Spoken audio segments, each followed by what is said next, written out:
Bismillahirrahmanirrahim. Welcome back to machine learning. So we're back with our second video on supervised learning setup. एक चीज़ जो मैं चाहता हूँ कि आपके जहन में बहुत क्लियर हो कि अगरचे ये लेक्चर्स बिल्कुल सेमेस्टर के शुरू में हो रहे हैं, यू माइट बी फीलिंग कि अभी तो इंट्रोडक्शन चल रहा है और अभी इतनी तवज्जो देने की क्या ज़रूरत है. It's actually and unfortunately quite the contrary. पिछली वीडियो और ये video are in fact more important than many of the videos जो इसके बाद जिसमें हम actual algorithms को cover करेंगे उन videos से शायद ये ज़्यादा important है. And the reason is कि what we are discussing right now in these lectures is related to all of machine learning, is related to all of supervised learning. जबकि जो अगले algorithms हम पढ़ेंगे उसमें काफ़ी बातें ऐसी होंगी जो उस particular algo के बारे में होंगी. तो ये ज़रूर जहन में रखिए कि जो कुछ आप अभी सीख रहे हैं ये इसेंशियल है आपके मशीन लर्निंग प्रैक्टिस करने के लिए. अच्छा, दूसरी बात इससे भी ज़्यादा इंपॉर्टेंट कि इसमें जो हम गलतियाँ पॉइंट आउट कर रहे हैं वो ऐसी मिस्टेक्स हैं जो कि अक्रॉस द बोर्ड आपको मशीन लर्निंग में होती हुई नज़र आती हैं. और आप हैरान होंगे कि all the way up to research papers जो सबमिट होते हैं कॉन्फ्रेंसेस के अंदर उसमें ये मिस्टेक्स बहुत फ्रीक्वेंटली होती हैं और इनको पकड़ के वापस रिव्यू के लिए वापस भेजना पड़ता है ऑथर की तरफ एज अ रिव्यू कि ये मिस्टेक हुई भी है वहाँ पर. तो लिहाजा बहुत तवज्जो से इन शुरू के लेक्चर्स को सुनिए. This will probably be the last one on this topic right now और अगले लेक्चर से इंशाल्लाह I plan to start on actual machine learning algorithms. अगर बीच में कोई और टॉपिक आ गया जो मुझे लगा उससे पहले कवर होना चाहिए तो I will make a video on that. Otherwise will just start with our first algorithm. So आज के लेक्चर में हम पिछली लेक्चर की गुफ्तगू को मुकम्मल करेंगे जिसके अंदर हमने सुपरवाइज लर्निंग के सेटअप की कुछ इनिशियल चीज़ें देखी थी. यानी हमारे फीचर स्पेसेस क्या होते हैं, फीचर वेक्टर्स क्या होते हैं, लेबल स्पेसेस क्या होती हैं, and how does that modify the type of problem जिसको हम सॉल्व करना चाह रहे हैं, whether it's a classification problem और a regression problem. And then we started looking at hypothesis spaces and within those hypothesis spaces the various hypothesis classes, and within those hypothesis classes the actual hypothesis that you choose for a particular problem type or what you optimized for a particular problem type. और अगर आपको याद हो पिछले lecture के अंदर हमने ये भी डिस्कस किया था कि हाइपोथेसिस स्पेस में से हाइपोथेसिस क्लास की selection is mostly the job of a data scientist. और फिर उस हाइपोथेसिस क्लास के अंदर उस पर्टिकुलर स्मॉल एज को ढूंढना that is usually an optimization task. Usually not always, हम ऐसे भी एल्गोरिथम्स पढ़ेंगे जो ऑप्टिमाइजेशन की ज़रूरत नहीं पड़ेगी एज को ढूंढने के लिए, लेकिन for many algorithms it involves an optimization step. So let's begin जी, let's move on with supervised learning setup. इस लेक्चर के लिए भी हमारा रेफरेंस एग्जैक्टली सेम है प्रोफेसर किलियन वाइनबर्गर के कॉर्नेल के लेक्चर्स जो कि ऑनलाइन अवेलेबल हैं. In fact I followed them very closely for these two videos. उनमें बिल्कुल मैंने उन्हीं का पैटर्न फॉलो किया because I think he really goes over the whole thing as a very nice summary जिसमें सारी चीज़ें कवर हो जाती हैं और उसके मैथमेटिकल बेसिस भी कवर हो जाते हैं. तो अगर आप सप्लीमेंट करना चाहें इन लेक्चर्स को तो feel free to visit their course web page there and listen to their videos. I think उन्होंने 3 लेक्चर्स में इन चीज़ों को कवर किया हुआ है but they have short lectures. तो बट एनी हाउ, अच्छा जनाब, सो ये ब्रीफ रिकैप. हमने पिछली क्लास के अंदर ये देखा था कि हमारे पास जो सुपरवाइज लर्निंग का सेटअप है उसमें we have a data set D which is composed of for each of the instance. जैसे कि अगर आपके पास 10 स्टूडेंट्स हैं तो n 10 होगा और आपके पास 10 ये पेयर्स होंगे. हर पेयर के अंदर you have a feature vector जिसको हम इनपुट भी कहते हैं या इनपुट फीचर वेक्टर कहते हैं और जिसमें हम कैप्चर कर रहे हैं कैरेक्टरिस्टिक्स को उस स्टूडेंट के या उस प्रॉब्लम के या जिस भी चीज़ के ऊपर हम क्लासिफिकेशन या रिग्रेशन करना चाह रहे हैं. And then we have a label और वो लेबल जो है वो डिस्क्रीट वैल्यूड भी हो सकता है, वो रियल वैल्यूड भी हो सकता है डिपेंडिंग ऑन कि if we are trying to solve a classification problem और a regression problem. And we also saw कि ये जो x और y हैं ये इन दो स्पेसेस x और y, कैपिटल x और कैपिटल y से सैम्पल होके हमारे पास आ रहे हैं. उसके साथ साथ हमने ये भी देखा था कि ये सारे का सारा डेटा जो है ये हमने सैम्पल किया हुआ है एक डिस्ट्रीब्यूशन p से. ये ओरिजिनल डिस्ट्रीब्यूशन p की हमें रसाई हासिल नहीं है. This is an elusive distribution. हमें नहीं मालूम कि ये क्या है और हम नहीं अपने अवेलेबल नॉलेज से मालूम कर सकते कि ये एग्जैक्टली क्या है. अलबत्ता हम इसको एस्टिमेट करने की कोशिश करते हैं और आज के लेक्चर में इसकी बात मजीद होगी. ठीक है, so this is a real world distribution of that phenomena जिसमें आप इंटरेस्टेड हैं क्लासिफिकेशन या रिग्रेशन करने में. सो फाइनली आपके पास आपके इनपुट फीचर वेक्टर्स हैं, आपके पास लेबल स्पेसेस हैं, and then you try to create a mapping between these input feature vectors and your outputs, your labels, इनमें आप मैपिंग क्रिएट करते हैं और उस मैपिंग के लिए आप एक एज फाइंड करते हैं। ये एज, जिसको हम हाइपोथेसिस कहते हैं या हाइपोथेसिस फंक्शन कहते हैं, ये मैप करता है आपकी इनपुट को आउटपुट के ऊपर। ये अंडरस्टैंड करने की कोशिश करता है, लर्न करने की कोशिश करता है the relationship between the various dimensions of this feature vector and the output. इसको हम ढूंढते हैं जाकर एक हाइपोथेसिस स्पेस में, जैसा कि हमने अभी भी चंद मिनट पहले बात की। इस हाइपोथेसिस स्पेस के अंदर हम यूं भी कह सकते हैं बहुत सी हाइपोथेसिस क्लासेस हैं which could broadly correspond to your major machine learning algorithms, your perceptrons, your decision trees, your neural networks, your Bayesian classifiers and so on and so forth. और उसके बाद हमारा गोल ये होता है कि जब हम ये एज लर्न कर लें तो now we find out a new data point जो कि हमारे ट्रेनिंग डेटा में मौजूद नहीं था, लेकिन ये उसी डिस्ट्रीब्यूशन पी से आ रहा हो जिससे आपका ओरिजिनल डेटा सेट आया था। और हमने पिछले लेक्चर में बड़ी तफसील से इस चीज़ की बात की थी कि why both of these points are very important. And now we pass this X through this H and this H gives us an H of X. और हमारी ख्वाहिश ये होती है कि ये एच ऑफ एक्स जो है ये y से बहुत करीब हो, if not exactly equal. So ultimately the ideal is कि ये H of X equal to y हो, या एटलीस्ट विद हाई प्रोबेबिलिटी ये इक्वल टू y हो। लेकिन अगर ये क्लोज इनफ टू y हो within a particular tolerance level तो तब भी हम खुश हो जाते हैं and we celebrate and we say कि ये we have created our first classifier और रिग्रेसर। अच्छा जनाब, इसके बाद हमने हाइपोथेसिस स्पेस को देखा था एंड वी सॉ कि जी हाइपोथेसिस स्पेस को किस तरह से हम हाइपोथेसिस क्लासेस से बना हुआ एज्यूम करते हैं और फिर उसके बाद हाइपोथेसिस क्लास चूज करना हमारे डेटा साइंटिस्ट का काम है। और उस हाइपोथेसिस क्लास के अंदर फॉर एग्जांपल डिसीजन ट्रीज के अंदर बेस्ट डिसीजन ट्री ढूंढना या परसेप्ट्रॉन, सारी पॉसिबल परसेप्ट्रॉन्स के अंदर से वो परसेप्ट्रॉन लाना जो मेरे प्रॉब्लम को सॉल्व कर देगी, या वो न्यूरल नेटवर्क पर्टिकुलर लाना with all of its characteristics के न्यूरॉन्स कितने हैं और कहाँ से कहाँ कनेक्शंस हैं और फुली कनेक्टेड है या नहीं है, लेयर्स हैं कितनी हैं एंड सो ऑन। ये सारी चीज़ें आपके न्यूरॉन्स की जो क्लास है उसके अंदर से ढूंढनी पड़ेगी कि कौन सा न्यूरल जो न्यूरल नेटवर्क्स की जो क्लास है उसमें ढूंढनी पड़ेगी कि कौन सा न्यूरल नेटवर्क हमारे लिए बेस्ट न्यूरल नेटवर्क है, राइट। और ये जो सेकंड स्टेप है ये ऑफन ऑप्टिमाइजेशन के तरीकों से इंप्लीमेंट होता है, या बाज़ केसेस में जैसे हम बेजियन क्लासीफायर्स में देखेंगे कि इसमें ऑप्टिमाइजेशन की ज़रूरत नहीं पड़ती, उसके बगैर भी बहुत अच्छा चलता है। And those are like a special class of algorithms which are really interesting for us. उस पर हमें काफ़ी डिटेल्ड हमारे डिस्कशन होगी जब हम इंशाल्लाह उस पर पहुंचेंगे। अच्छा जनाब, सो अब पिछली मरतबा हमने आपको कुछ क्वेश्चंस दिए थे और आपसे कहा था कि अगले लेक्चर से पहले सोच कर आइएगा। सो आई होप कि आप सोच कर आए होंगे। वैसे तो आई रियली होप कि आप ये पहले नहीं देख रहे होंगे और ऐसा नहीं होगा कि आप ये वीडियो पहले देख रहे हैं और वो वीडियो बाद में देख रहे हैं। So in this online learning all weird combinations of stuff happen, लेकिन आई होप कि आप सही तरतीब में देख रहे हैं because whatever I say is thoroughly linked to whatever I've already said.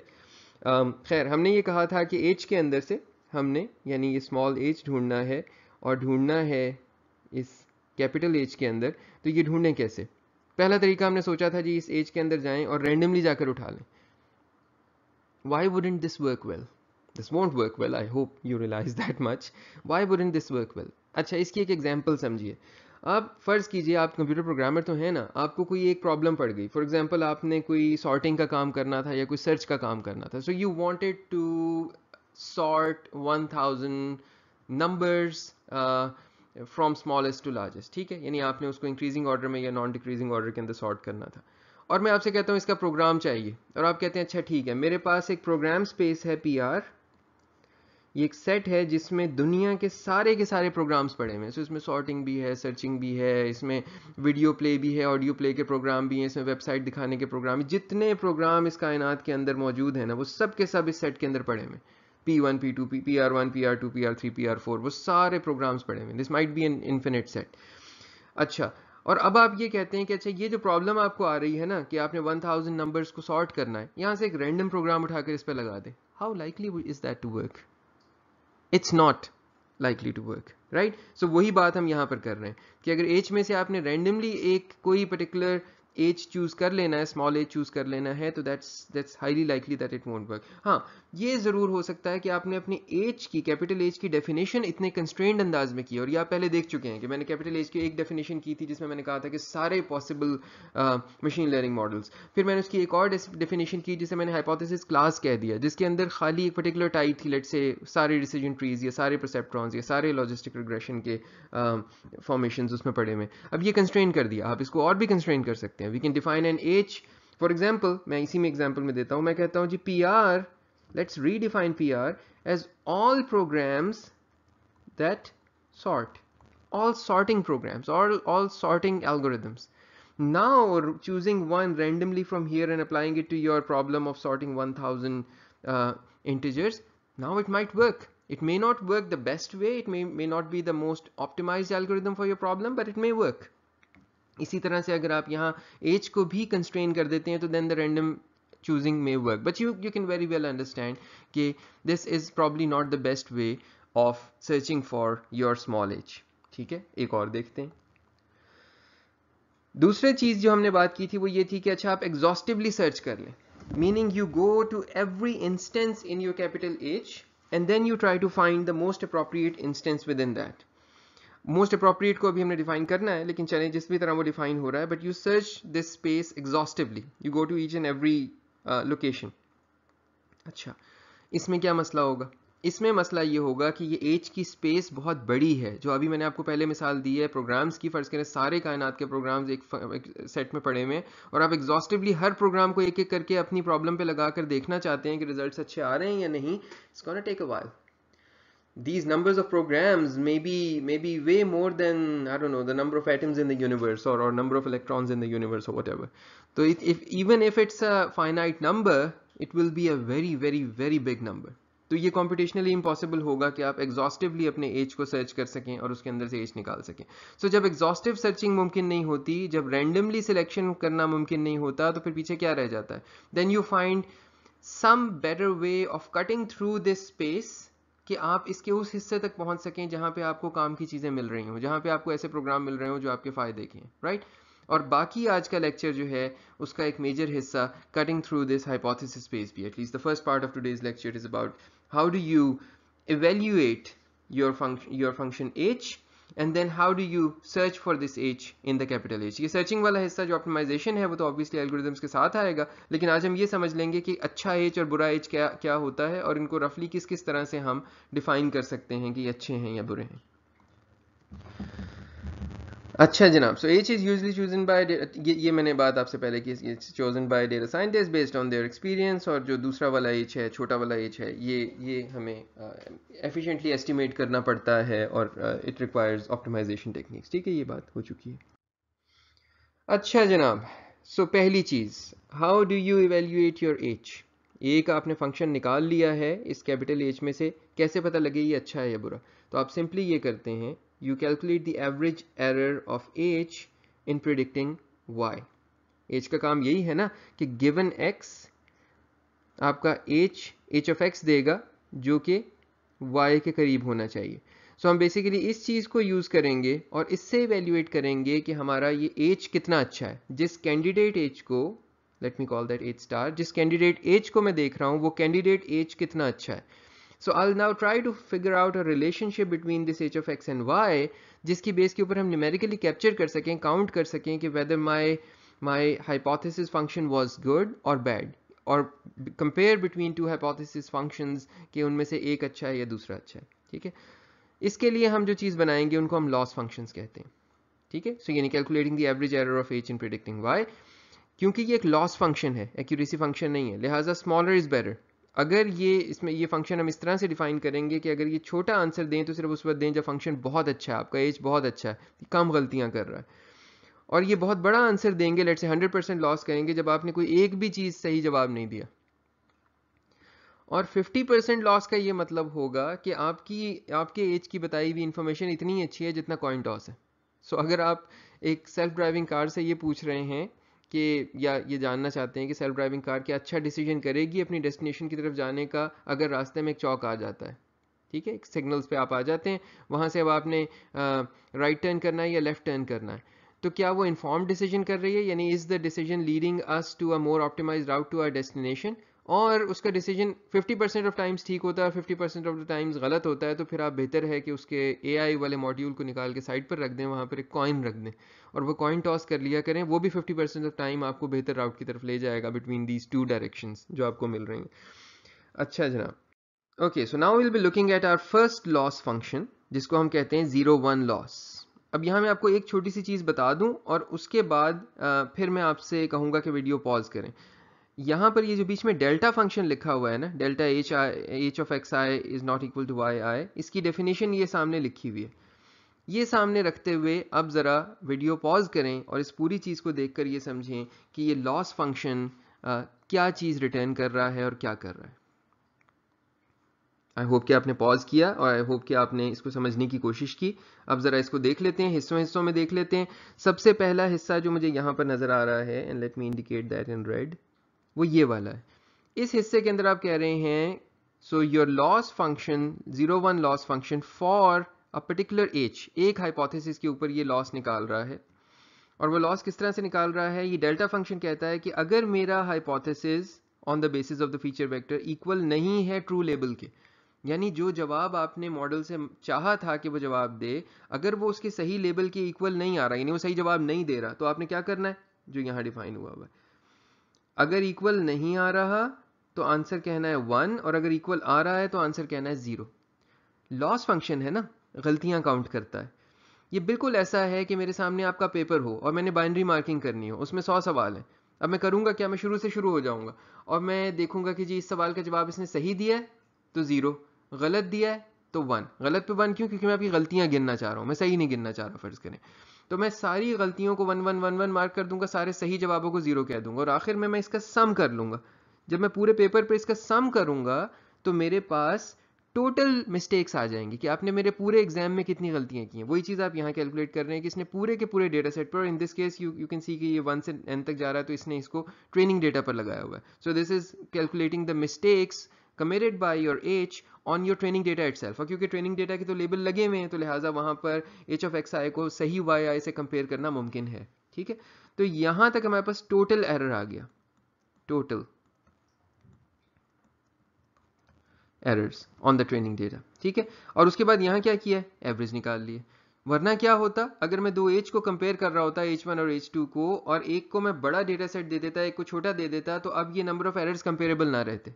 सो लिहाजा बजाय इसके कि मैं टोटल एरर कैलकुलेट करूं, मैं एवरेज एरर कैलकुलेट कर लेता हूं कि what's the average number of mistakes committed by this as on the training data. यहाँ पे हम ट्रेनिंग डेटा की बात कर रहे हैं, लेकिन एनी हाउ यहाँ पे कुछ टाइड नहीं है ट्रेनिंग डेटा से। यहाँ पे कोई भी डेटा सेट रखा जा सकता है प्रोवाइडेड कि आपके पास लेबल्स अवेलेबल हैं उसके। ठीक है जनाब, so it counts the average number of mistakes in predicting Y, it returns the training error rate. यहाँ जिस तरह डिफाइन हुआ हुआ, it's giving you the training error rate. अब कुछ इस फंक्शन के बारे में और बात हो जाए, ये कंटिन्यूस भी नहीं है और डिफरेंशिएबल भी नहीं है। आप कहेंगे ये इसकी क्या जरूरत पड़ गई, ये अचानक बात क्या हो रही थी, कंटिन्यूस कहाँ से आ गया, डिफरेंशिएबल कहाँ से आ गया, इस तरह का तो कोई जिक्र ही नहीं हो रहा था। बिल्कुल नहीं हो रहा था, आप ठीक कह रहे हैं। इसकी हमें ज़रूरत पड़ेगी जिस वक्त हम ऑप्टिमाइजेशन के ऊपर आएंगे, तो 2-3 हफ्ते बस सब्र कर लें। उस वक्त हम ये देखेंगे कि जिन चीज़ों से हम लॉस या कॉस्ट निकलवाते हैं किसी भी काम की, उनके डिफरेंशिएबल और कंटिन्यूस होने से हमें बड़े फ़ायदे होते हैं। So in optimization we prefer cost functions या loss functions which are both continuous and also differentiable. ठीक है, तो अभी फिलहाल इस पर आपको बहुत ज़्यादा परेशान होने की ज़रूरत नहीं है। अच्छा, आप खुद देख सकते हैं कि the way we have defined this delta function, the way we have defined error, ये चीज़ कैटेगोरिकल डेटा पर लग सकती है, यानी ये बाइनरी पे लग सकती है, मल्टी क्लास पे लग सकती है, लेकिन रिग्रेशन के ऊपर इसको लगाने की इस डेफिनेशन में सेंस नहीं बन रही, राइट। तो ये क्लासिफिकेशन के प्रॉब्लम्स में नॉर्मली 0 1 लॉस यूज होता है लॉस फाइंड करने के लिए, और बाइनरी और मल्टी क्लास दोनों के ऊपर ये लग सकता है। जो प्रिडिक्शन थी, क्या वो चीज़ इसने सही प्रिडिक्ट किया था या नहीं किया था। ठीक है, तो गलती और सही यानी दो ही खाली ऑप्शंस हो, either it got it wrong और इट गॉट इट राइट। तो ये दो को नापने के लिए, काउंट करने के लिए we can use 0 1 loss. Alright, so our second loss function, the squared loss. Video pause करें और अपने आप को समझाने की कोशिश करें कि यहाँ पर क्या हो रहा है। So I hope you did as I requested. यहाँ पर आपको नजर आ रहा है h of xi आपकी predicted आंसर है, प्रिडिक्टेड लेबल है और yi आपका एक्चुअल लेबल है। बाय द वे ये जो एक्चुअल लेबल होता है ना, जो कि किसी ह्यूमन ने लगाया होगा या किसी ऐसे ऑथेंटिक सिस्टम से आ रहा है कि जहाँ बेहतर लेबल्स लग सकते हैं, इसके लिए कुछ नाम भी यूज़ होते हैं। इसको हम ग्राउंड ट्रुथ भी कहते हैं, इसको हम गोल्ड लेबल्स भी कहते हैं, इसको हम ट्रू लेबल्स भी कह देते हैं, और इसके अलावा भी कुछ नाम हैं जो इस चीज़ के लिए यूज़ होते हैं। लेकिन ये आपके जहन में होना चाहिए कि ये आपके डेटा सेट में जो लगे हुए लेबल्स आ रहे हैं, ये यहाँ पर हम उसे वेरिफिकेशन के लिए यूज़ कर रहे हैं। अच्छा जनाब, सो यूर फाइंडिंग दी माइनस कर रहे हैं आप अपनी प्रिडिक्टेड वैल्यू में से ओरिजिनल लेबल को और फिर उस चीज़ का स्क्वायर ले रहे हैं। यहाँ होगा क्या? पहली चीज़ तो ये समझ लें कि ये नज़र आ रहा है कि ये कैटेगोरिकल डेटा पे लगने वाला काम नहीं है, ये रिग्रेशन के ऊपर लगने वाला लॉस फंक्शन है। यानी जहाँ पर हाइट थी, फॉर एग्जांपल एक्चुअल हाइट थी 163 और जो आपने प्रेडिक्ट की, सॉरी जो प्रेडिक्टेड हाइट थी वो थी 163 और जो एक्चुअल हाइट थी वो थी फॉर एग्जांपल 120। तो अब आप इनके डिफरेंस को ले रहे हैं। स्क्वायर करने की रीज़न ये है कि इससे नेगेटिव नहीं रहेगा, एब्सोल्यूट डिफरेंस आ रहा होगा एंड स्क्वायर डिफरेंस आ रहा होगा। सो यहाँ पर ये एच ऑफ एक्स आई में से वाई आई को माइनस करेगा, आंसर नेगेटिव है या पॉजिटिव, दोनों सूरतों में उस आंसर को, जो कि डिफरेंस है बेसिकली, उसको स्क्वायर कर देगा, लिहाजा वो नेगेटिव बीच में से खत्म हो जाएगा। सो ये सिर्फ पॉजिटिव आंसर दे सकता है। And then your summing it up over the whole data set. तो पूरे के पूरे डेटा सेट में जितनी आपने हाइट्स या प्राइसेस या लेंथ्स या जो कुछ भी रियल नंबर वैल्यू प्रिडिक्ट की थी, उन सब के अंदर जितना एरर आया है उसने हर एरर का स्क्वायर लिया और उसके बाद सम कर दिया, और सम करने के बाद उसने उसकी एवरेज ले ली। So this is your mean squared error. ये आपका स्क्वायर्ड लॉस है, ठीक है। तो ये यूज होता है टिपिकली रिग्रेशन की सेटिंग्स के अंदर। ये हमेशा ऑब्वियसली नॉन नेगेटिव होता है। The loss grows quadratically, so the loss grows quadratically with the absolute magnitude of the misprediction. ठीक है, अब ये बात जरा समझ लें कि यहाँ पे क्योंकि आप स्क्वायर कर रहे हैं तो लिहाजा ग्रोथ क्वाड्रेटिक है। ठीक है, ये बात ज़रूर आपके जहन में रहनी चाहिए। ये इस स्क्वायर्ड लॉस की खूबी है कि ये एरर्स को एम्पलीफाई कर देता है। सो गलती उससे हुई थी 10 की, स्क्वायर करके वो 100 बन गया। सो ये पॉजिटिव तो कर रहा है लेकिन साथ साथ एम्पलीफाई भी कर रहा है आपके एरर्स को। It encourages no predictions to be really far off. क्यों? क्योंकि अगर कोई प्रिडिक्शन बहुत बड़ा एरर क्रिएट कर रही होगी तो वो स्क्वायर होके बहुत ही बड़ा हो जाएगा। तो ये चीज़ ज़्यादा बुरा लॉस देगी एज कम्पेयर टू कि अगर ज़्यादा प्रिडिक्शंस में छोटी छोटी गलतियाँ आपसे हो गई। ठीक है, अच्छा इसकी मैं आपको एग्जांपल भी दिखाऊंगा, तो अगर अभी आपको नहीं भी पूरी तरह समझ में आया तो will look at an example. If a prediction is very close to be correct, for example कोई 0.1 का डिफरेंस है खाली सही लेबल में और आपके जो प्रेडिक्टेड लेबल में, तो the square will be tiny, क्योंकि वो अगर वो 1 से छोटा है तो वो उसका स्क्वायर और छोटा हो जाएगा ना। And little attention will be given to that example to obtain zero error. यानी कि जब आप बहुत छोटी गलतियां करने लगेंगे तो स्क्वायर्ड लॉस ना, यानी जैसे ही आपकी गलती 1 से कम होगी तो उसके स्क्वायर्स छोटे छोटे होंगे, उसके स्क्वायर्ड उससे भी छोटे होंगे, तो लिहाजा वो चीज़ अब इग्नोर होने लगेगी। उसके ठीक करने का कोई तरीका ये एल्गोरिदम आपको नहीं देगा। वो मिस्टेक्स अब रहेंगी, वो इतनी ज़्यादा सामने नहीं आ रही होंगी, हाईलाइट ही नहीं हो रही होंगी। इन आखिरी 2-3 चीज़ों की वजह से, जो कि ऑब्वियसली इसका फीचर तो है लेकिन इसकी वजह से इसमें कुछ प्रॉब्लम्स भी आती हैं। So here is another loss function for us. In contrast to the previous one, यहाँ पर हम स्क्वायर नहीं कर रहे बल्कि यहाँ पर हम एब्सोल्यूट कर रहे हैं। सो एब्सोल्यूट का भी वही काम है कि ये आंसर को नॉन नेगेटिव कर देगा। ये भी अगेन रिग्रेशन की सेटिंग में यूज़ होगा। पिछले वाले से सिर्फ फ़र्क इतना है कि ये आपके एरर्स को मैग्नीफाई नहीं कर रहा, एम्पलीफाई नहीं कर रहा। तो this loss function grows linearly with the absolute magnitude of mispredictions. अच्छा, ये खास तौर पर यूजफुल है जहां हमें खुद पता हो कि हमारे डेटा सेट में कुछ ना कुछ गलत लेबल लगे हुए हैं। सो आपने पेशेंट्स का हाइट डेटा कलेक्ट किया है फॉर एग्जांपल, और आपने उनकी बाकी लेट्स से कोलेस्ट्रॉल का डेटा आपने कलेक्ट किया, वो एग्जांपल जो हमने पिछले वीडियो के अंदर देखी थी कि हमारे पास उनकी हाइट है, वेट है, सिस्टोलिक और डायस्टोलिक ब्लड प्रेशर है और उसके साथ साथ कोलेस्ट्रॉल लेवल है। और आप एज्यूम कर आपको मालूम है कि जिस अंदाज से डेटा कलेक्ट हुआ है इसमें बहुत ज़्यादा कंट्रोल नहीं रह सका। कभी कभी ऐसा भी हुआ कि हम पेशेंट्स की रिपोर्ट्स नहीं देख सके, ज़बानी उन्होंने हमें आके बता दिया, कभी लिखने में मिस्टेक्स हुई, कभी पढ़ने में मिस्टेक्स हुई जिस रजिस्टर पर नोट किया था चीज़। तो लिहाजा इसकी वजह से लेट्स से 5% या 2% of your data is noisy, हमें पता है कि उसमें एरर्स हैं। तो अब अगर स्क्वायर्ड लॉस यूज़ करेंगे तो वो एरर्स एम्पलीफाई हो जाएंगे, जो कि हमें पता है कि हैं ही हैं, और वो एज की गलती नहीं है, वो हमारी गलती है, हमारा डेटा नॉइजी है। तो लिहाजा ऐसे केसेस के अंदर भी प्रेफर कि हम एब्सोल्यूट लॉस यूज़ करें, ना कि स्क्वायर्ड लॉस यूज़ करें। ठीक है, इसकी हम थोड़ी सी एग्जांपल्स देखते हैं। इस पहले टेबल के अंदर अगर आप गौर करें, सो मैंने यहाँ पर लिखा हुआ है the ground truth, the true label, the predicted value, square loss का आंसर और एब्सोल्यूट लॉस का आंसर, और उसके बाद पूरा सम होने के बाद ये हमारे पास एवरेज आंसर आए हुए हैं, यानी पूरे ये जो मीन स्क्वायर एरर है ये यहाँ पर निकले हुए। अब ज़रा देख लें, यहाँ पर मिस्टेक थी 1 की, एब्सोल्यूट और स्क्वायर लॉस एक ही आंसर दे रहा है। यहाँ पर गलती थी 0.1 की, एब्सोल्यूट लॉस उसको मेंटेन कर रहा है, स्क्वायर लॉस उसको छोटा कर रहा है। सो इसने इसको बिल्कुल इसकी अहमियत को जो है वो गिरा दिया है, हाईलाइट नहीं किया इसको। यहाँ पे 100 की मिस्टेक थी, ऑब्वियसली स्क्वायर लॉस ने उसको 10,000 पे पहुंचा दिया है और एब्सोल्यूट लॉस ने 100 पे रखा है। यहाँ पे 900 की मिस्टेक थी और देखें एब्सोल्यूट लॉस ने, स्क्वायर लॉस ने क्या किया इसके साथ, जिसकी वजह से जो इन दोनों में डिफरेंस है लॉस में, सी के सेम डेटा सेट के ऊपर इन दोनों वैल्यूज में कितना डिफरेंस है। ठीक है, सो अब जब कंपेयर ऑब्वियसली आप कर रहे होते हैं तो इन दोनों को आपस में तो नहीं करते, दोनों एल्गोरिदम्स पे दोनों एज के ऊपर आप स्क्वायर लॉस निकाल के कंपेयर करेंगे, बट यू शुड नोटिस कि किस किस्म की चीज़ों के ऊपर स्क्वायर लॉस जो है वो ज़्यादा तवज्जो देता है और किस किस्म की चीज़ों को वो इग्नोर कर देता है। अब हम इस टेबल के ऊपर आ जाते हैं। यहाँ पर आप एक चीज़ नोट कीजिए कि हमारा एल्गोरिदम आम तौर पर आंसर सही दे रहा है। एक एक की गलती कर रहा है, पूरे के पूरे डेटा सेट के ऊपर इसने एक एक की गलती की है, कहीं एक से ज़्यादा, it's not off by more than one. However for one of these it really got it wrong. एक गांव था, उसके अंदर बहुत सारे घर थे और एक चौधरी साहब की वहाँ पे हवेली थी। सारे घरों की जो वैल्यू प्रिडिक्ट की आपके सिस्टम ने, आपने तस्वीरें दिखाई घरों की, सिस्टम ने कहा इतने का घर है, इतने का घर है, इतने का घर, सब ठीक होता गया। छोटे छोटे घर थे, उनकी कम कीमतें थी।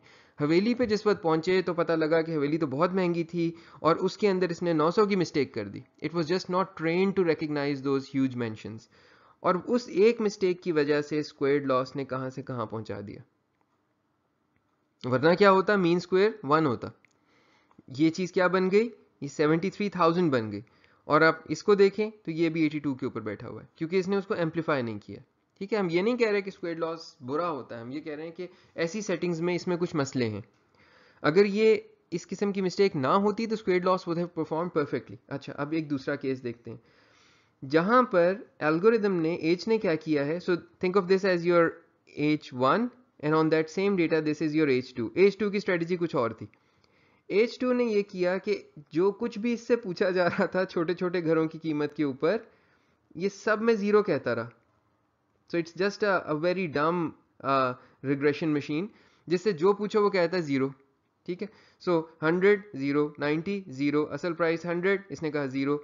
इन सब केसेस में आप ये देख रहे हैं एक्यूमुलेट हो रहे हैं एरर। लेकिन जब ये हवेली आई, मेंशन आई, तो मेंशन के ऊपर इसने प्रिसाइसली सही आंसर दिया। इसके बनाने वाले ने सिर्फ उसको मेंशंस डिटेक्ट करना सिखाया था, छोटे घरों की वैल्यूज अगर आती थी तो वो जीरो कह देता था। And look at the error and compare it with this. Now in practice, अगर हम एक ऐसा एल्गोरिदम इसलिए बना रहे होते कि ज़्यादातर लोगों के लिए ठीक चले, यानी वहाँ के आम घरों के लिए ठीक चले जिस जगह के लिए ये बन रहा है, तो H1 डेफिनेटली बहुत बेहतर है। इसने सिर्फ एक घर की वैल्यू गलत बताई है। H2 बहुत बुरा है, इसने सिर्फ एक घर की वैल्यू सही बताई है। लेकिन आपके लॉस फंक्शन के कैरेक्टरिस्टिक्स ये देखिए कि ये प्रेफर कर रहा है, स्क्वायर्ड लॉस का फंक्शन ये प्रेफर कर रहा है कि ये इस केस में आपको हाई लॉस दे रहा है और इस केस में आपको लो लॉस दे रहा है, जबकि इस केस में हम ऐसा एल्गोरिदम प्रेफर करते हैं जो इस केस में हमें, H1 के केस में हमें लो लॉस देता। अच्छा, एब्सोल्यूट लॉस ने भी ऐसा नहीं किया कि बहुत सही किया। एब्सोल्यूट लॉस ने भी 82 और 40 का डिफरेंस है, but the difference is smaller. It did not magnify the difference here.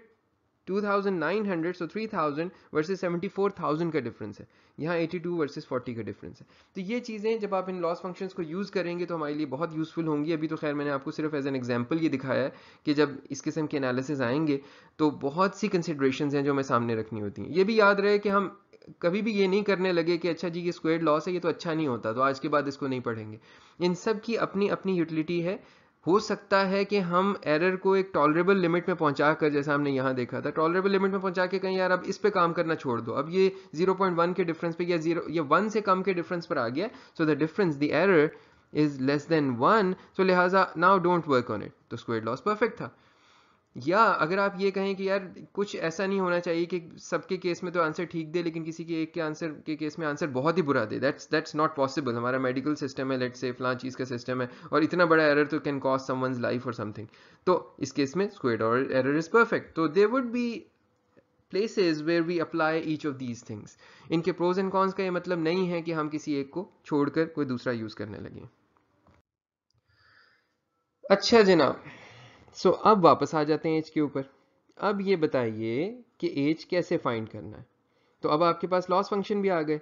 सो हमारा बेसिक काम सिर्फ इतना रह गया, we need to find an H in all the hypothesis space जिसके ऊपर आपका लॉस फंक्शन मिनिमम वैल्यू देने लगे। बाय द वे आपको आई होप कि मिन और आर्ग मिन में फ़र्क मालूम है। ये अपने आप से पूछिए कि आपको मालूम है या नहीं मालूम। सिमिलरली मैक्स और आर्ग मैक्स में फ़र्क क्या आपको मालूम है या नहीं मालूम। सो फॉर एग्जांपल, मैं किसी एक फंक्शन को मिन पास करता हूँ। इसी फंक्शन में अगर यहाँ मिन लगा हुआ होता तो क्या होता, और अगर आर्ग मिन लगा हुआ है तो क्या होगा। अपने तौर पर इसको थोड़ा सा पढ़ लीजिएगा, लेकिन वेरी ब्रीफली, मिन आपको मिनिमम वैल्यू रिटर्न करता है, यानी मिनिमम आउटकम रिटर्न करता है। आर्ग मिन आपको मिनिमम इनपुट रिटर्न करता है, यानी वो इनपुट जिसके नतीजे में जो आपका टारगेट फंक्शन है वो मिनिमाइज हो जाए। So this will return us the H rather than L of H. ठीक है, मिन आपको एल ऑफ एच रिटर्न करता, मिनिमम आंसर रिटर्न करता। आर्गमिन आपको वो इनपुट रिटर्न कर रहा है जिसके जवाब में मिनिमम एल ऑफ एच आता है। ठीक है, सो एल ऑफ एच की जो सबसे छोटी वैल्यू होगी वो जिस एज से कॉरेस्पॉन्ड कर रही होगी, ये आपको डोमेन रिटर्न करेगा, रेंज रिटर्न नहीं करेगा। ठीक है, similarly for max versus arg max. अगर थोड़ा कम समझ आया है या नहीं समझ में आया है, या पहली दफ़ा आप इस फंक्शन को देख रहे हैं, तो just look it up and you will be able to convince yourselves pretty easily. ठीक है जनाब, so now we need an H with a low loss on D. अब देखते हैं यहां से आगे हम किस जंगल में दाखिल होने लगे हैं और हमारे साथ होने क्या लगा। All right, look at this function. Pause the video. सचमुच में अब की बार तो यार कर लें पॉज, इस दफ़ा तो आपने मेरी बात माननी है और इसको खुद से ज़रा समझने की कोशिश करें यहाँ हो क्या रहा है। इतना मैं आपको गारंटी कर देता हूँ कि ये जो हो रहा है ना, ये बहुत इंटरेस्टिंग है and this is a huge point जिसको हमने बहुत हाईलाइट भी करना है और समझना भी है। आई होप कि आपने पॉज की है इस video. Alright, so I hope कि आप ये सब कुछ देख चुके हैं, आपके अपने अपने दिमागों में कोई ना कोई आंसर्स हैं। हम ये कह रहे हैं कि we are coming up with an H. हम एक नया हाइपोथेसिस फंक्शन बना रहे हैं। वो हाइपोथेसिस फंक्शन क्या कर रहा है, वो कर ये रहा है कि एच ऑफ एक्स के जवाब में कहेगा वाई आई इफ आपका एक्स वाई आई का पेयर डेटा सेट में मौजूद था। वो याद है जो आपका डेटा सेट था, आपके ट्रेनिंग डेटा में अगर ये पेयर मौजूद था, यानी ये एक्स आई, ये वाला एक्स आपके पास अगर मौजूद था, तो ये इसका जो असली लेबल है ना वो रिटर्न कर देगा। ठीक है, such that X is equal to X I. यानी इन अदर वर्ड्स, मैंने आपसे पूछा कि आप मुझे बताएं एक ऐसा शख्स जिसकी हाइट 6 फुट 2 इंच है, वेट 170 किलोग्राम्स है, सिस्टोलिक ब्लड प्रेशर x है, डायस्टोलिक ब्लड प्रेशर y है, उसका कोलेस्ट्रॉल कितना होगा। बजाय इसके कि वो किसी तरह प्रेडिक्ट करता, उसने जल्दी से जाके सर्च किया अपने डेटा सेट के अंदर कि क्या किसी का एग्जैक्ट ये वैल्यूज थी किसी पेशेंट की। उसे मिल गया एक बंदा, हाइट भी उतनी, वेट भी उतना, ब्लड प्रेशर भी एग्जैक्टली उतना। उसने जो वहां पर कोलेस्ट्रॉल लिखा हुआ था ना वो आउटपुट कर दिया। अच्छा, और अगर उसे नहीं मिला तो इसने कहा 0। इस फंक्शन को अगर आप कोई नाम देना चाहें तो आप इसको क्या कहेंगे, और फिर ये भी जरा मुझे बताएं ये अच्छा फंक्शन है या बुरा फंक्शन है। अच्छा, एक और सवाल पूछता हूं, अगर इस फंक्शन को ट्रेनिंग डेटा के ऊपर चलाएंगे तो इसका लॉस कितना होगा, इसका 0-1 लॉस कितना होगा। आई होप कि आप तीनों सवालों पर इस पर गौर कर रहे हैं। What would you call it, is it good और बैड। और ट्रेनिंग डेटा के ऊपर जो आपका अपना डेटा सेट डी है, अगर आप उसके ऊपर इसको चलाते हैं तो इसका लॉस कितना होगा। आई होप कि आप इस कंक्लूजन पे पहुंच रहे हैं कि ये फंक्शन सिर्फ रट्टा लगा रहा है, ये कुछ नहीं सीख रहा। ये फंक्शन सिर्फ ये देखता है कि जो सवाल पूछा जा रहा है क्या वो सवाल मेरे सीखने वाली किताब में था। यानी मिसाल के तौर पर आप एक स्टूडेंट हैं जिनसे मैं ये कहता हूं कि आई डोंट नो कायदे आज़म की तारीख़ पैदाइश क्या है, और वो जाकर सिर्फ एग्जैक्ट इन वर्ड्स को बुक में देखता है, या उसने याद किया हुआ उसके दिमाग में एग्जैक्ट ये वर्ड्स पड़े हुए हैं कायदे आज़म की तारीख़ पैदाइश क्या है, और वो आगे जवाब लिख देता है। लेकिन अगर मैं इसको ज़रा डिफरेंट करके पूछ लूँ कि कायदे आज़म कब पैदा हुए, तो उसे जवाब नहीं आएगा। क्योंकि उसने इन अल्फाज के साथ याद नहीं किया इस चीज़ को। इसको हम क्या कहते हैं अपनी ज़बान में? रट्टा लगाना, the memorizer. So this is a memorizer function. It's just remembering exactly what was in the training data and not learning anything. सिर्फ मेमोराइज कर रहा है। तो ये अच्छा फंक्शन नहीं है। क्यों अच्छा फंक्शन नहीं है? अच्छा, अगर चलें अच्छा फंक्शन नहीं है, मुझे ये बता दें ट्रेनिंग डेटा के ऊपर इसका लॉस कितना होगा।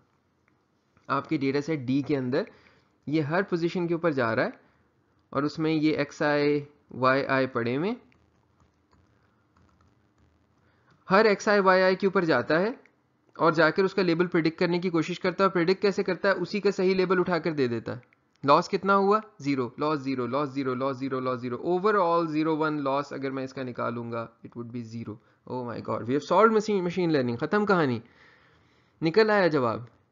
आपका एरर तो जीरो हो गया, खत्म कहानी। What's the mistake here? The mistake here is कि now if I take a data point x y which is sampled from the same distribution, but provided कि x y does not belong to your training data D, इसके ऊपर ये मेमोराइजर क्या answer देगा? इस h of x के ऊपर आपका मेमोराइजर क्या आंसर देगा? जीरो। लिहाजा इसका लॉस कितना होगा इस पॉइंट के ऊपर? Loss for this function h क्या होगा इसका? Max. It will get everything wrong as long as के डेटा पॉइंट्स इस कैटेगरी के आते रहें, ये हमेशा गलत जवाब देगा। इन सिंपल वर्ड्स, ये एक रट्टा लगाने वाला फंक्शन है जिसको जब कोई ऐसी चीज मिलती है जो इसके ट्रेनिंग डेटा में थी, ये उस चीज का बिल्कुल सही जवाब देता है। जब इसको कोई ऐसी चीज मिलती है जो इसके ट्रेनिंग डेटा में एग्जैक्टली मौजूद नहीं थी, चाहे उसके बहुत करीब हो, ये उसके जवाब में गलत आंसर देता है। आपको बचपन से जो कहा जाता था ना, रट्टा ना लगाएं, रटे ना, सीखें, समझें, कॉन्सेप्ट्स करें, इस वक्त आपके सामने मैथमेटिकल डिस्क्रिप्शन लिखी हुई है रट्टा लगाने वाले एक फंक्शन की। अच्छा, ये मैं आपको पढ़ा क्यों रहा हूँ? आप लोगों से तो मुझे ये खौफ और डर नहीं है कि आप रट्टा लगाते हैं, वैसे होना तो चाहिए, पता नहीं क्यों नहीं है, लेकिन नहीं है। तो प्रॉब्लम सबसे बड़ी रट्टा लगाने के साथ क्या हो गई कि जैसे ही कोई नई चीज पूछी गई, जवाब गलत हो गया। अच्छा, अब मैं लेकिन आपको सिखा क्यों रहा हूँ? हाँ, सिखा इसलिए रहा हूं कि most of our machine learning algorithms are capable of doing this. Rewind करके इस पिछले 3 सेकंड को दोबारा सुने। Most machine learning algorithms, if given the opportunity, have the capability of remembering things. वो रट्टा लगा सकते हैं। तो फिर क्या करें? ये तो गेम ही पूरी ऑफ हो गई है। तो आपने हमें रट्टे लगाने वाले एल्गोरिदम पकड़ा दिए, अब इससे कैसे काम करवाएं? इससे काम ऐसे करवाएं कि इनको जब टेस्ट करें तो ऐसी चीज़ों के ऊपर टेस्ट करें जो इनकी ट्रेनिंग डेटा में मौजूद ना हो। तो आज के बाद से जब कभी आपको कहा जाए कि don't train on test data या don't test on training data, तो आज के बाद आपके पास एक मैथमेटिकल रीज़न है टू नो कि ये क्यों कहा जा रहा है। और फिर आपको आज के बाद से ये भी याद रहेगा कि why is this considered as a cardinal sin in machine learning. ये गलती अगर आपने कर दी तो you basically destroyed the very core of learning. आप लर्निंग तो कर ही नहीं रहे। और जैसा कि मैंने कहा कि आपके एक्चुअल एल्गो ये काम कर सकते हैं, तो अब हम ये समझने की कोशिश करेंगे कि इससे बचना कैसे। अच्छा जनाब, क्यों बुरा है हमने देख लिया, इसको करने से बचाना कैसे है ये अब हमने समझना है। अच्छा जनाब, इससे बचने का तरीका है जनरलाइजेशन। अब इस इक्वेशन को समझ लेते हैं। So this is your generalization loss. So this is your expected loss on an X Y that belongs to P. अब this could be any X Y. यहाँ पर हमने ये कंस्ट्रेंट नहीं लगाई कि वो ट्रेनिंग डेटा में ना हो, लेकिन ये चीज़ एज्यूम्ड है because your P is a really big distribution. So what you are asking here is कि पी को दोबारा से सैंपल करें और उससे एक नया डेटा पॉइंट निकालें। उस नए डेटा पॉइंट के ऊपर लॉस कैलकुलेट करें गिवन योर एज, और ये जो एक्सपेक्टेड लॉस होगा यानी एवरेज लॉस जो आपके पास आएगा, ये एक्सपेक्टेड लॉस रियल लॉस है आपके फंक्शन का। अब मैं इसको आसान वर्ड्स में कहता हूँ। आपने एक डेटा सेट लिया, उसके ऊपर अपने एल्गोरिदम को ट्रेन किया, उसे ट्रेन करने के बाद आपको एक एज मिल गया, उस एज को आपने टेस्ट करना है। अब उसको टेस्ट करने के लिए नया डेटा लेकर आए, यानी आप ये करें कि पेशेंट्स के ऊपर आपने अपने सिस्टम को ट्रेन किया है, कोलेस्ट्रॉल लेवल देकर, सब कुछ देकर आपने ट्रेन किया है, height, weight, cholesterol level output थी उसकी, उसके ब्लड प्रेशर इनपुट था, ये सब कुछ देकर आपने ट्रेन किया है। अब मैं देखना चाहता हूँ कि एल्गोरिदम मेरा अच्छा है या बुरा है, सही प्रेडिक्शन करता है कि नहीं। बाहर से एक नया पेशेंट लेकर आए और उस नए पेशेंट की हाइट, वेट और ब्लड प्रेशर उसको दें, साथ साथ मेजर करें कि उसका कोलेस्ट्रॉल कितना है किसी और तरीके से, और साथ अपने एल्गोरिदम से कहीं प्रेडिक्ट करो और उसके बाद कंपेयर कर लें रिजल्ट ठीक आता है कि नहीं। That's the real way you do it. और ये बिल्कुल वाकई ऐसा है, क्योंकि आपके इस एल्गो ने चलना जिस दुनिया में जाकर है ना, वो इसी तरह चलना है। उसने उस डेटा को नहीं देखा होगा जो वहां इसको मिल रहा होगा। अच्छा, लेकिन ठीक है, ये इसी की डिस्क्रिप्शन हो गई। Sample from the distribution not necessarily those present in D. अब प्रॉब्लम ये है कि ये नया डेटा पॉइंट लाएं कहाँ से। हमेशा इतना आसान नहीं होता कि एक पेशेंट और बाहर से जाकर ले आएं और उसको सैंपल कर लें। अक्सर data gathering is a very expensive phase and which once complete you reach the point कि अब आप उसके ऊपर कुछ मशीन लर्निंग करना शुरू होते हैं। तो नया डेटा पॉइंट तो लाना इन मैनी केसेस या इन मोस्ट केसेस मुमकिन ही नहीं होगा। नया डेटा नहीं आपको मिलने लगा, और अगर मिलेगा भी तो बदल चुका होगा। 5 साल पहले डेटा कलेक्शन हुई थी, साल पहले डेटा कलेक्शन हुई थी, महीने पहले डेटा कलेक्शन हुई थी, आप आज जाकर दोबारा करते हैं, हो सकता है कि आपकी डिस्ट्रीब्यूशन ही बदल गई हो। अगरचे यू कैन आर्ग्यू कि अब जब ये एल्गो चलेगा तो तब भी तो डिस्ट्रीब्यूशन बदल गई होगी, but for testing it realistically it should come from as real the distribution as possible. हाँ, अगर वाकई ये मकसद था कि आप इस नई डिस्ट्रीब्यूशन पे चले तो आप अब डेटा ला सकते हैं, लेकिन आमतौर पे डेटा लाना इतना आसान नहीं होता कि पेशेंट के साथ जाके बैठ गए और उसका डेटा गैदर कर लिया। There are procedures in place of data gathering, cleaning, there are pipelines and stuff. तो नया डेटा पॉइंट लाना in most situations would not be possible. फिर क्या करें? फिर ये करें कि आपके पास ये n डेटा पॉइंट्स तो है ना, जो आपका डेटा सेट D है, इसमें n डेटा पॉइंट्स तो है ना, make the best of it. इसी के साथ कुछ करने की कोशिश करें। So you estimate your generalization error by splitting the D into 2 parts. ये आपके पूरा डेटा सेट D था, यहां से लेकर यहां तक। आपने इसको 2 हिस्सों में काट दिया और इस हिस्से को कह दिया टेस्ट डेटा, इस हिस्से को कह दिया ट्रेनिंग डेटा। अब बहुत गौर से सुने, कुछ भी और काम कर रहे हैं ना, जो वीडियो गेम भी बंद कर दें, घर वालों से बातें करना भी बंद कर दें, दोस्तों से चैट करना भी बंद कर दें, इस विंडो को मैक्सिमाइज करके फुल स्क्रीन कर दें और गौर से मेरी बात सुने। मैंने इस टेस्ट डेटा के पीछे मिट्टी बनाई हुई है, एंड द रीजन इज कि I am truly telling you to divide your training and test data into 2 parts और इस टेस्ट डेटा को जमीन में गाड़ दें। I mean it. इसको ना आपने देखना है विजुअली, ना इस डेटा को आपने इंस्पेक्ट करना है, और गलती से भी आपके ट्रेनिंग एल्गोरिदम ने इसको टच नहीं करना, इसको रीड नहीं करना। इसको शुरू में ही अलग किसी जगह पे रखकर, पूरा डेटा आपको फाइल मिली, अभी हम ये देखेंगे कि स्प्लिट करते कैसे हैं। स्प्लिट कर दिया जब एक दफ़ा, तो स्प्लिट करने के बाद इसको उठाकर आपने लिटरली कहीं ज़मीन के अंदर गड्ढा खोद के वहाँ पे इसको गाड़ दिया और बंद कर दिया। अब इसे कब निकालना है? जब आप सब कुछ तैयार करके इस ट्रेनिंग डेटा सेट के ऊपर अपना एल्गोरिदम चला के रिजल्ट्स ला के मुझे कहेंगे ये है जी मेरा प्रोग्राम, ये जाके मार्केट में बेच दें, या ये है मेरी असाइनमेंट, इसे जी सबमिट कर लें और मुझे मार्क्स दे दें। अब मैं इस टेस्ट डेटा को एक दफ़ा निकालूंगा, सिर्फ एक दफ़ा, और उसके ऊपर आपका ये एल्गोरिदम एच चलाऊंगा और रिजल्ट निकालूंगा, एरर कैलकुलेट करूंगा और उस एरर के हिसाब से आपको मार्क्स दे दूंगा। बहुत अच्छे हुए तो फुल मार्क्स, बहुत बुरे हुए तो 0 मार्क्स। आई होप कि आपको ये बात समझ में आ रही है। Your test data can not be used at the learning level, at the training level for anything. अच्छा, we train on the DTR, the training data, and we test on the DTE only once. Don't train on the test data inadvertently. अच्छा, ये कैसे होगा? चलें अब जरा समझ लें। पहली वाली बात तो आपने बहुत दफ़ा वैसे भी जिंदगी में सुनी होगी ना, जो मैं बात अगली करने लगा हूँ ये हो सकता है आपके लिए थोड़ी हैरान कुन हो।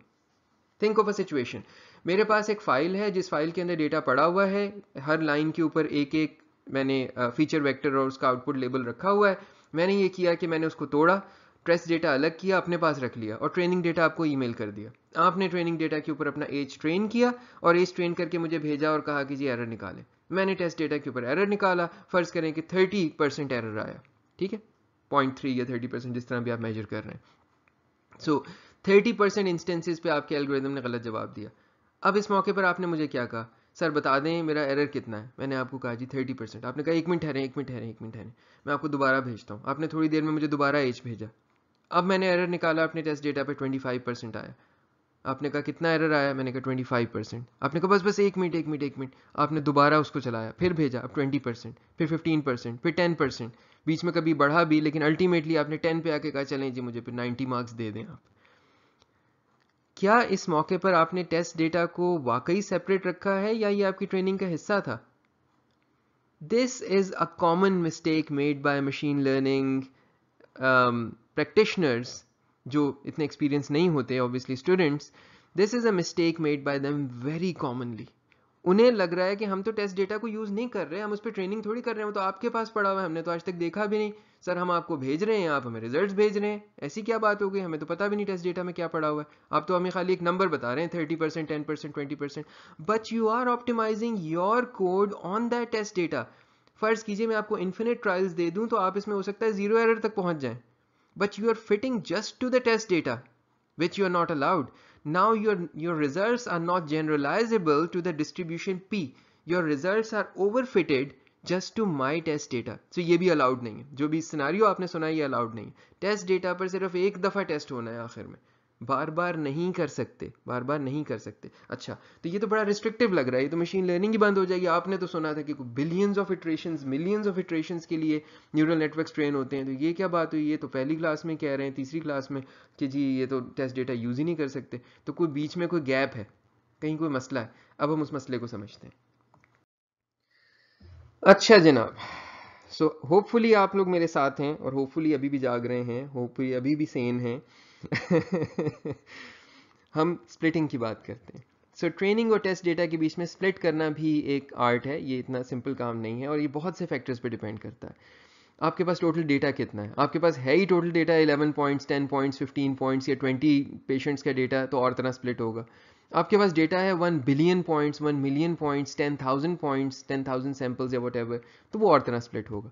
आमतौर पर एन 80-20 स्प्लिट, यानी 80% DTR and 20% DTE is fine. कभी कभी हम 70-30 स्प्लिट भी कर लेते हैं अगर ट्रेनिंग टेस्ट डेटा को बड़ा रखना चाह रहे होते हैं। देखें, अल्टीमेटली तो हम चाहते हैं कि हमारा ट्रेनिंग डेटा भी बहुत बड़ा हो और हमारा टेस्ट डेटा भी बहुत बड़ा हो, लेकिन जाहिर है हम ये नहीं कर सकते। तो then we divide it in a way कि जिसके अंदर दोनों तरफ हमें एक कॉम्प्रोमाइज मिल जाए साइज का, कि हमें ज़्यादा से जितना ज़्यादा डेटा पे ट्रेन करेंगे उतनी ट्रेनिंग अच्छी होगी, जितने ज़्यादा डेटा पे टेस्ट करेंगे उतनी टेस्टिंग ज़्यादा रियलिस्टिक आंसर्स देगी।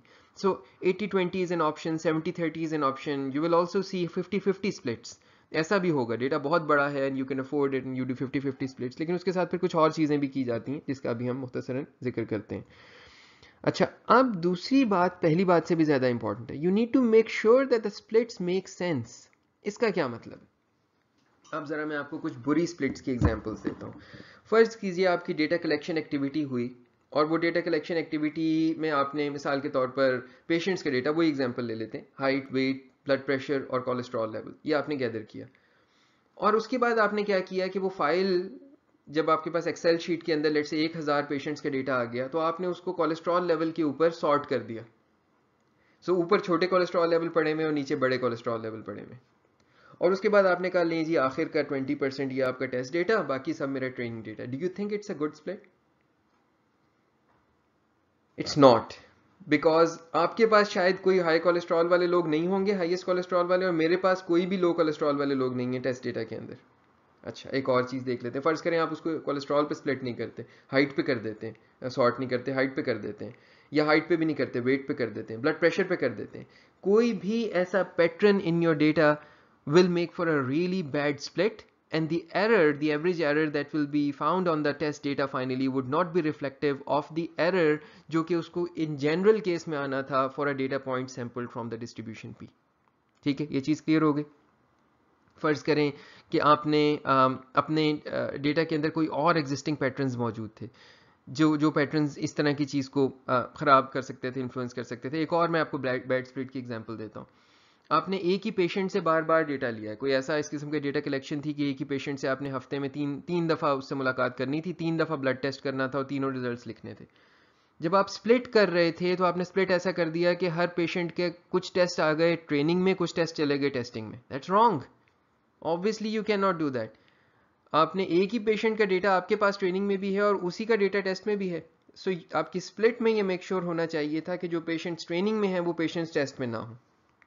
एक और एग्जांपल जो कि आमतौर पर बड़ी रियल गलतियों की वजह बनती है, I have seen that happen my self. मेरे अपने एक प्रोजेक्ट के अंदर, डिजिटल फाइनेंशियल सर्विसेज के अंदर, मैंने ऐसे मिस्टेक्स होती हुई देखी हुई हैं।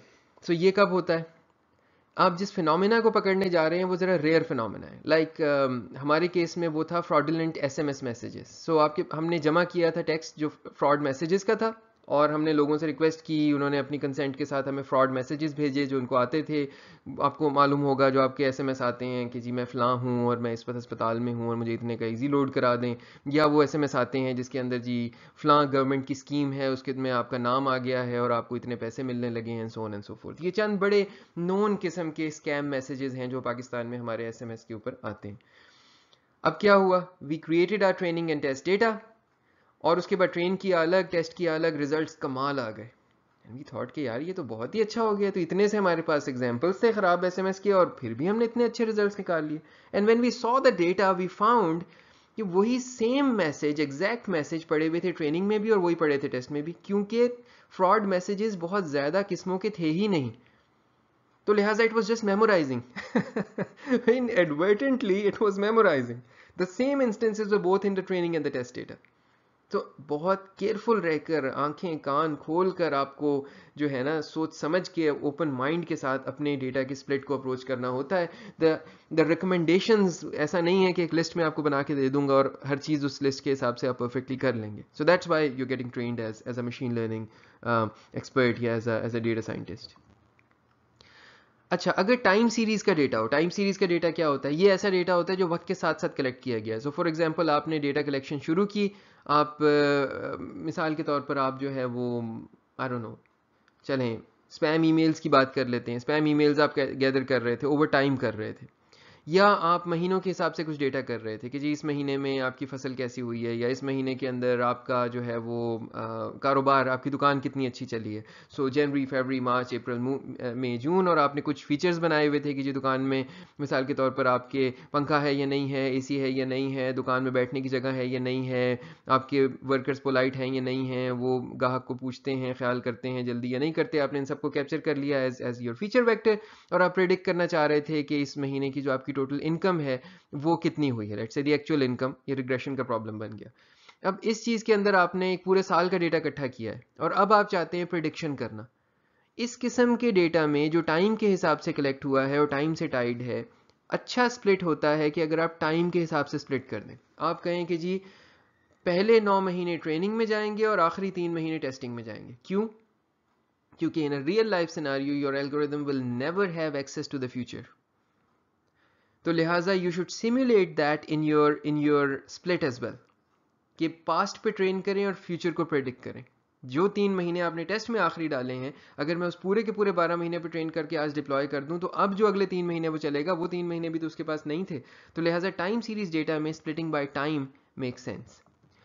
In independent and identically distributed data, यानी जो हम इससे पहले जितनी एग्जांपल्स कर रहे हैं कि सबके सब सैंपल्स एक दूसरे से इंडिपेंडेंट थे। किसी सैंपल, एक शख्स का कोलेस्ट्रॉल जानने से मुझे किसी दूसरे का कोलेस्ट्रॉल नहीं पता लग रहा था उस सैंपल में, और मैंने जो है वो इंडिपेंडेंटली इनको जो है वो सैंपल भी किया था और इनकी डिस्ट्रीब्यूशन भी एक दूसरे से इंडिपेंडेंट थी और आइडेंटिकल थी। यानी पी के अंदर जितनी चीज़ें थी वो एक ही तरह से डिस्ट्रीब्यूटेड थी सब के अक्रॉस, और वो एक दूसरे से इंडिपेंडेंट भी थी।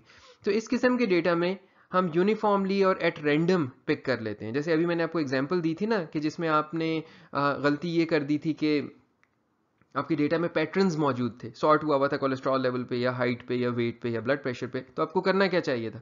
आपको रैंडमली उसमें से ड्रॉ करना चाहिए था। आपके 1000 पेशेंट्स थे, रैंडमली ड्रॉ करते रहते यहाँ तक कि 800 पेशेंट्स आ जाते, इसको आप अपना ट्रेनिंग डेटा बना देते और बाकी को टेस्ट डेटा बना देते। That would have been perfect.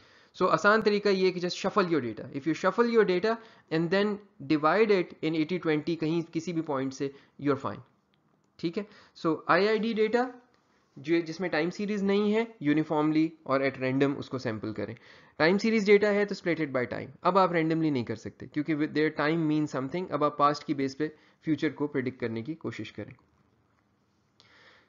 ठीक है, ये बात हमने कर ली है, make sure you don't split the same data point between DTR and DTE, make sure the same data point does not gate repeated on both side, जैसे spam है या फ्रॉडलेंट SMS है।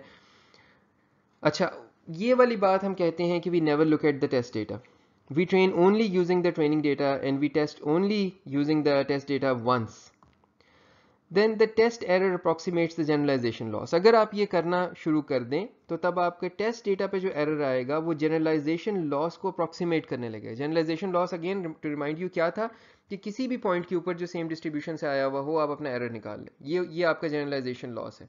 और टेस्ट डेटा के ऊपर आपके error की approximation क्या, एरर निकालना क्या, टेस्ट डेटा वो है जो आपके ट्रेनिंग डेटा में शामिल नहीं है। So now you can see that the two things are coming together, कि आपका test data is now data which is sample from distribution P, not necessarily present in your training data. ठीक है, लेकिन problem यहाँ ये पड़ता है कि how do we evaluate, this is do by the way, how do we evaluate the model if we do not have access to the test data while training. ये मसला आ गया ना। अभी थोड़ी देर पहले लॉस निकालना सीखा है, अब ट्रेनिंग डेटा, टेस्ट डेटा तो मैं आपको दे नहीं रहा, तो आप अपना एज को कंपेयर कैसे करेंगे? आप सारे एज के स्पेस के अंदर से अपना छोटा एज निकालेंगे कैसे? फंस गए ना कहीं ना कहीं।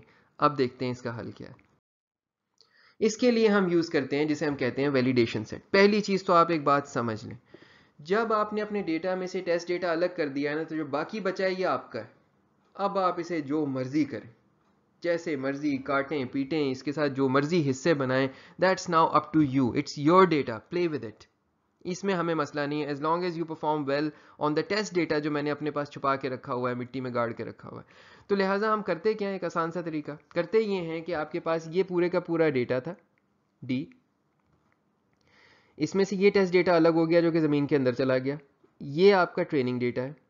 अब आपने इस ट्रेनिंग डेटा के अंदर एक फर्जी टेस्ट डेटा अपना खुद बना लिया, जिसके दो तरह के मकसद होते हैं। इसको हम वैलिडेशन डेटा कहते हैं या हेल्ड आउट डेटा भी कहते हैं। हेल्ड आउट डेटा एक जनरल टर्म है जो बाज़ दफ़ा टेस्ट डेटा के लिए भी यूज़ हो जाती है, और या फिर हम इसको डेव सेट भी कहते हैं। डेव सेट, आप डेव का टर्म भी इसके लिए देखेंगे, मेरी भी बल्कि एक स्लाइड में जो मैंने जुराफ्स्की की बुक से ली हुई है, शायद इसी स्लाइड पे आगे है, उसमें इसको हमने डेव कहा हुआ है। सो डेवलपमेंट सेट वो भी इसके लिए कहा जाता है। ये क्या है, जब टेस्ट डेटा अलग हो गया और इसको हमने अपनी ज़िंदगी से निकाल दिया, इससे अब हमारा कोई मसला नहीं रहा, तो अब आपने इस अपने ट्रेनिंग डेटा के अंदर एक अपना ज़ाती टेस्ट डेटा बना लिया।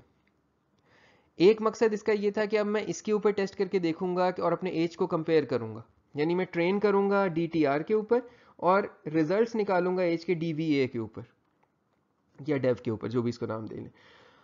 और दूसरा इसका फ़ायदा ये है कि हम आगे जाकर देखेंगे हमारी पैरामीटर ट्यूनिंग एक चीज़ होती है। जब हम ऑप्टिमाइजेशन वाले तरीके से प्रॉब्लम सॉल्व करते हैं तो कुछ पैरामीटर्स होते हैं, कुछ इवन हाइपर पैरामीटर्स होते हैं, उनको हमें ट्यून करना पड़ता है, उनकी कोई वैल्यूज़ निकालनी पड़ती हैं कि अच्छी वैल्यू क्या है। उसके लिए भी बार बार हमें टेस्ट डेटा को देखना पड़ता है, तो वो टेस्ट डेटा तो है नहीं हमारे पास, वो तो काम ही गलत था, तो लिहाजा उसको हम वैलिडेशन डेटा के ऊपर करते हैं। सो parameter tuning and estimating the average error, ये दो काम हैं जो आपके ज़ाती टेस्ट डेटा जिसको अब हम अब से वैलिडेशन डेटा कहा करेंगे या डेव डेटा कहा करेंगे, ये इसके ऊपर करते हैं। ठीक है, तो फॉर एग्जांपल एक स्प्लिट ये हो सकता है कि you have like 80% training data, 10% dev data and 10% test data. एक अंदाज ये भी है, एक अंदाज ये कि आप पहले इनिशियली एक स्प्लिट करते 80-20 की, ये आपका ट्रेनिंग हो गया, ये टेस्ट हो गया, और उसके बाद इसकी एक फर्दर स्प्लिट करते जिसमें आप इस 80-20 का जो 100 था ना, इसको दोबारा आप 80-20 कर लेते। सो इस 80 के अंदर से 80% ऑफ दिस 80 आपका ट्रेनिंग डेटा है, 20% of this 80 is your validation data. That's also another technique that is used for splitting, के कितने पे स्प्लिट करना है। So you train on DTR, tune parameters or calculate the average error on DVA and finally test once on DTE।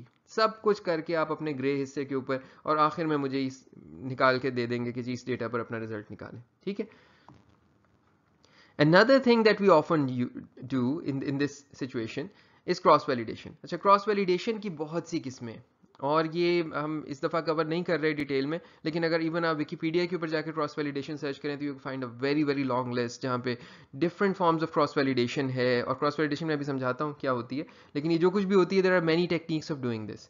इसमें idea सिर्फ ये होता है कि ये जो आपका हिस्सा है ना ग्रे वाला, आप इसमें बजाय इसके कि एक ट्रेनिंग टेस्ट स्प्लिट करें जिसमें फिर भी हो सकता है कोई पैटर्न्स पड़े हुए हों, आप ऐसा क्यों नहीं करते कि फॉर एग्जांपल इसको पहले इतने हिस्से को आपने ट्रेनिंग डेटा बनाया और इतने हिस्से को वैलिडेशन बनाया, इस पे ट्रेन किया, इस पे वैलिडेट किया यानी रिजल्ट्स निकाले, फिर उसके बाद इस हिस्से को ट्रेनिंग में शामिल कर लें और वैलिडेशन डेटा यहाँ कहीं बना लें, और इस पूरे के पूरे ट्रेन करें और इस चीज़ के ऊपर टेस्ट करें। सो ये चीज़ फॉर एग्जांपल यहाँ जो आप देख रहे हैं, this is a 10-fold cross validation. पूरा डेटा हमारा, उसमें से हमने टेस्ट डेटा को अलग कर दिया, इसे साइड पर रख दिया, पीछे हमारे पास बच गया ये हमारा ज़ाती डेटा। अब इसको हमने जैसे मर्जी यूज़ करना है। इसको हमने 10 मरतबा चलाया। पहली मरतबा इतने हिस्से पर ट्रेन किया और इतने हिस्से के ऊपर एरर निकाला, अगली मरतबा इतने हिस्से के ऊपर ट्रेन किया और इतने हिस्से पे एरर निकाला, and so on, we kept doing that. So we did it 10 times. So every time we had a different data on which we were validating, और उस सब का हमने एवरेज करके एरर रिपोर्ट कर दिया. This is my average error on my training data. और ये चीज़ आपने मुझे भेज दी, इसको मैंने अपने टेस्ट डेटा पर ट्राई किया जो अपने पास छुपा के रखा हुआ था, एंड आई टोल्ड यू कि जी मेरे पास जो डेटा पड़ा हुआ है उस पर आपका एरर इतना आ रहा है. So this thing is called 10-fold cross validation. इसकी बहुत सी फॉर्मेशंस हैं. यहाँ पर तो हमने टेस्ट डेटा अलग करके किया. इसकी ऐसी फॉर्मेशंस भी आप देखेंगे कि पूरी की पूरी फाइल, सो लेट से मैं आपको एक और इसकी किस्म दिखाता हूँ जहाँ ये पूरे का पूरा डेटा है लेकिन डेटा थोड़ा है आपके पास. आपने कहा मेरे पास तो हैं ही 20, 25, 30 सैम्पल्स, अब मैं क्या इसको ट्रेनिंग बनाऊँ और क्या मैं इसको टेस्ट बनाऊँ. तो मैंने आपसे कहा अच्छा आप ऐसा करें, आप ना 10-fold क्रॉस वैलिडेशन करें. पहली दफ़ा इस चीज़ को as a test data use करें. देखिए अब मैं उस जो सीक्रेट चीज़ थी ना उसको करने का, जिसमें टेस्ट डेटा अलग कर दिया था, उसको ज़मीन से बाहर निकाल के आपको एक तरीका बता रहा हूँ कि एक और भी तरीका है जो कि सेफ़ है, किया जा सकता है. आपने इतने हिस्से को टेस्ट डेटा बनाया, इतने पे ट्रेन किया, इस पे टेस्ट किया. अगली मरतबा आपने इस हिस्से को टेस्ट डेटा बनाया, बाकी पे ट्रेन किया, इस पे टेस्ट किया, रिपीट करते चले गए.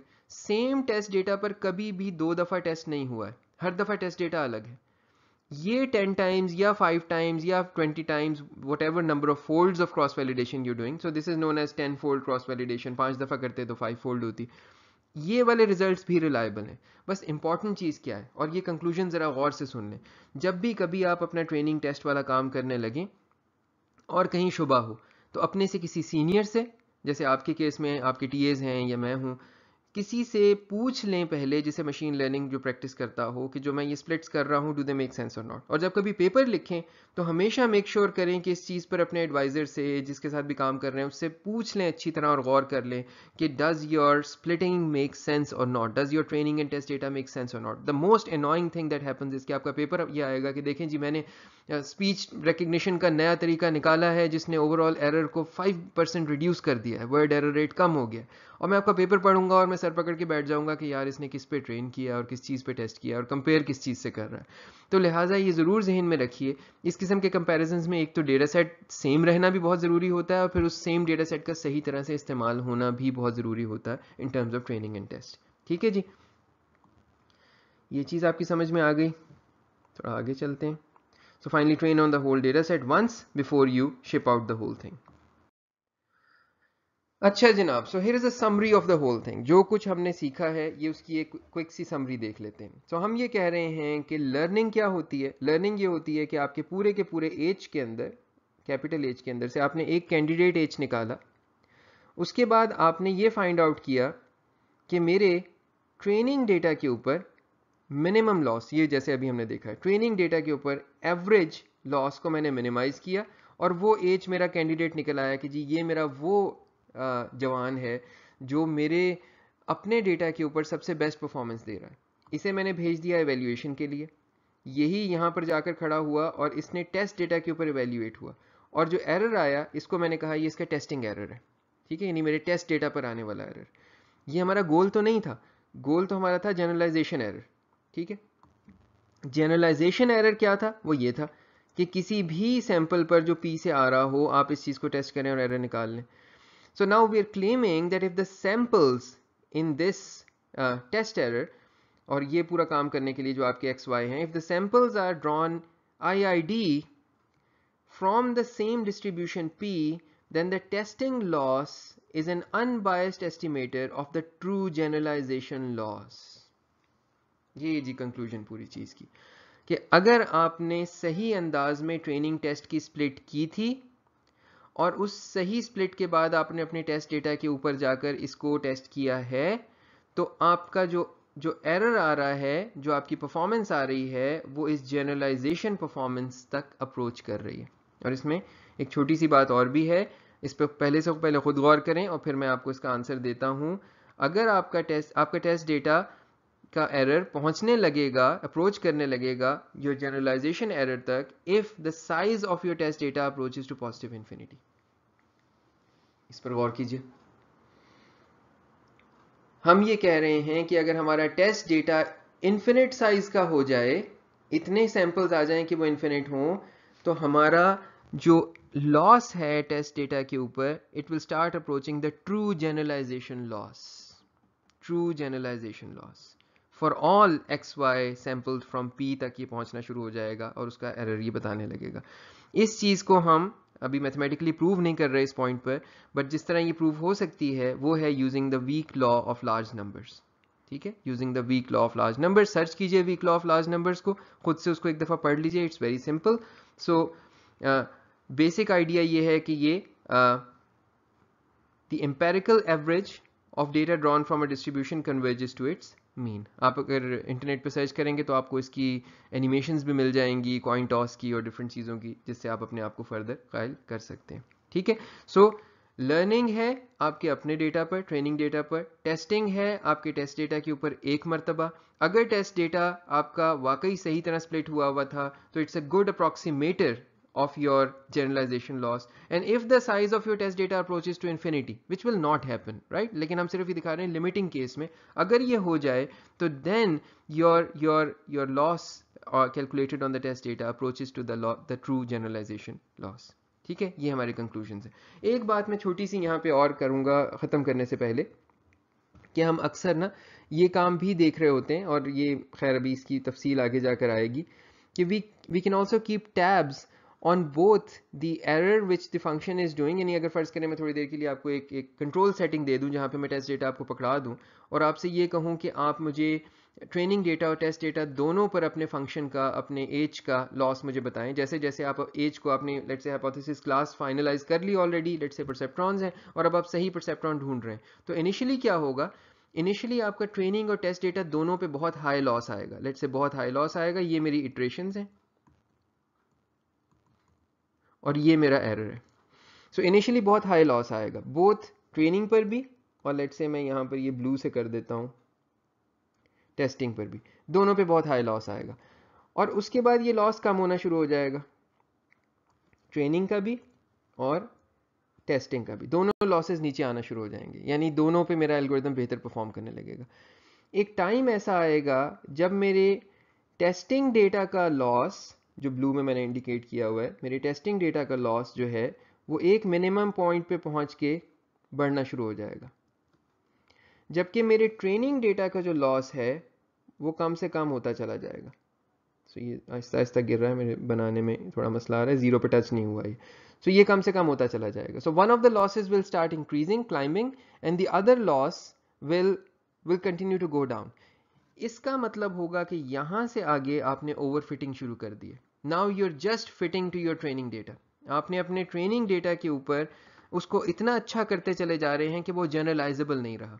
ठीक है, यानी आपने मिसाल के तौर पर एक शख्स के लिए एक शर्ट बनानी थी, शर्ट सीनी थी, पहली शर्ट जो आपने बनाकर दी वो लेट से एक तंबू जितनी बड़ी शर्ट थी, उसके अंदर वो पूरा घूम ही गया।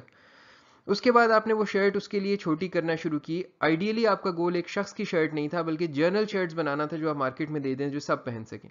तो हम हर दफ़ा ये कर रहे हैं कि जो भी नई शर्ट बना के लाते हैं, अपने पास जो सैंपल मौजूद है उसको भी शख्स को पहनाते हैं, और फिर बाहर से एक रैंडम आदमी पकड़ के लाते हैं, उसको भी पहनाते हैं, और उसके बाद हम ये शर्ट बनाते चले जा रहे हैं। अल्टीमेटली एक टाइम आएगा, पहले वो शर्ट छोटी होती जाएगी और दोनों को बेहतर से बेहतर फिट होती जाएगी। Ultimately a time will come कि जहां आपके यूजर के लिए तो अब बिल्कुल परफेक्ट हो रही है, आपने स्लीव्स भी उसके बाजुओं पे बिल्कुल सेट करना शुरू कर दी, लेट से हाफ स्लीव थी, उसके कॉलर्स भी उसकी गर्दन पे सही जगह आ रहे हैं, उसके कंधे भी बिल्कुल एग्जैक्ट हैं, कंधों का एंड भी बिल्कुल एग्जैक्ट है, शर्ट की लेंथ भी बिल्कुल एग्जैक्ट है।